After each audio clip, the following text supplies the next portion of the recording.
હું મારું કર્તવ્ય બરાબર બજાવી આપની સંસ્થાને મારા દેહની પરવા કર્યા સિવાય પૂર્ણ રીતે વફાદાર રહીને આપનો કૃતકૃત્ય બનીશ.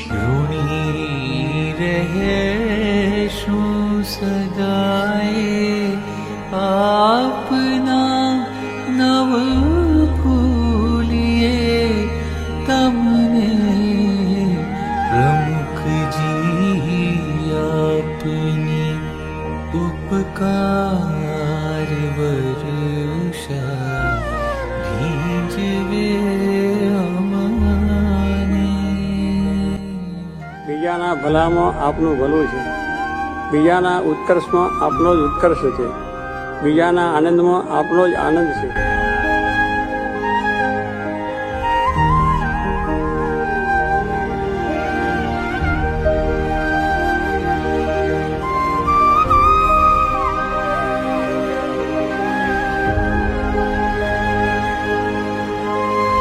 સત્પુરુષ કોઈ પૃથ્વી પર જતા જ નથી.